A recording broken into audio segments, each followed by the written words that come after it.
Holidays like the July 4th, it's also, I'm told by the firefighters here in Detroit, that it is a similar consistency to a human head, which is why I'm holding it right now. And in my other hand, whoops, as I drop it, well, we don't want that to happen to the head. Okay, so we're holding a firework. Now this firework, you got this specifically because it is a popular one, and you said mistakes and not reading directions. That's the number one, yes, well, at least one of the top reasons for injury. Right, you always want to make sure you read the instructions, because this tells you exactly how this device works. It's a projectile that goes inside of the tube and is designed to shoot in the air, and it tells you that this is the top portion and this is the bottom.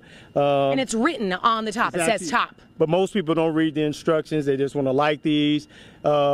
3 years ago, we had a person hold this right up next to his head, and he perished, but alcohol was involved. So again, you want to make sure you read the instructions. You want to make sure alcohol is not involved when you're operating these. Don't have children or dogs around. And we're going to show a demonstration. If you take one of these, we're going to take it and put it right inside of this watermelon. We're going to show you what happens. Okay, I'm going to back up. I'll let you go and light that, and I'm going to back up. So this is what could happen if you got too close, which they said it has happened when people have been drinking too much.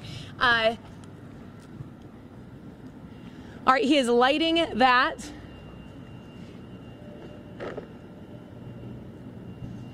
Now, July 4th, of course, there are a lot of popular fireworks. This is just one of them. He is running out of the way, backing up. Back up. Back up. Woo! Oh, my gosh. And as you can see... Wow, that disintegrated the watermelon. Disintegrated the watermelon. We don't have a lot of watermelon left here. Not much left at all. Now, oh my gosh, I think that just sort of speaks for itself.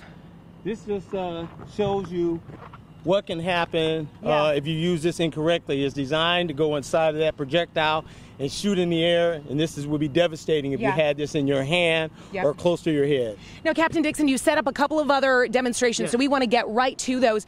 We have in my hand, and maybe we can light a couple of these.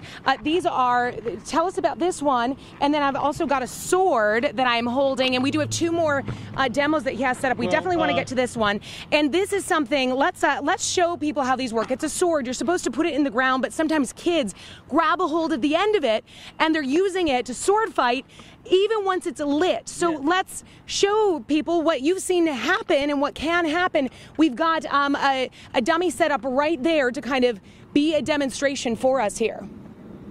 So you're lighting that sword.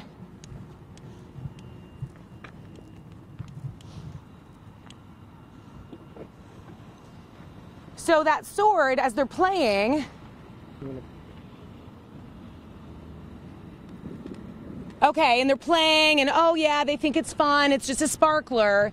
And then eventually that says Princess Power, and this really does pick up some power. And as kids are playing with each other, look at that flame on the end there. I mean, if you got too close, that could really do some, whoa. Oh, that's increasing. Oh yeah. You know how kids play. Look at that shirt already getting burned. Smoke is picking up. Imagine if you were having fun, hanging out with your friends, family members, maybe having a couple of drinks, and you're not really paying close attention. So this is, whew. All right, I'm sure the kid is an adult, a kid. You don't want to play the wrong way. Look at that intense flame there. And the flame comes out, is very dangerous. It starts off looking so innocent, just like a sparkler. Then that flame gets incredibly intense, and just look at that shirt burn. This was, man, what an eye-opening demonstration for us here, Captain Dixon. My producers wanted me to wrap. I know you have set up one more thing for us. Our safety officer is going to extinguish that. We're going to put more information on our website about things that are safe and not safe. I don't know, do we have time for one more demo? My producer is telling me to wrap. We've put that one out right there. All right. There are the big thing that they are telling us throughout this morning is to make sure you read all of the labels really carefully. Make sure that your kids and your animals are safely away. Putting in and lighting things improperly, that is a big reason that they see injuries during this holiday, July 4th holiday. They are preparing to light one more, if we have time for one more demo. And these are some of the more popular fireworks they've bought from 3 different places. We're backing up right now because they said these fireworks not keeping a a safe distance is another reason they see a lot of injuries around July 4th. We thank Captain Dixon and the Detroit firefighters so much for setting up this very educational and enlightening demo for us this morning. I know they've worked very hard and put a lot of preparation into this, and we so appreciate it as they prepare this final demonstration. They are about to light. Go for it, Captain Dixon. You can go ahead. So Captain Dixon, he's put one of the most popular fireworks in this set of bricks. He wants you to get a really clear look at what can happen if you and your family are not a safe distance away from fireworks that seem innocent and fun. When things go wrong, they can become incredibly dangerous, even deadly. They see severe injuries every single year around the July 4th holiday. They want you to enjoy it. They want it to be fun and memorable. They don't want it to be dangerous. And here we go on those bricks. He's had us stand at a far distance. Whoa! You saw what it did to the watermelon. That's what it does to a brick anew.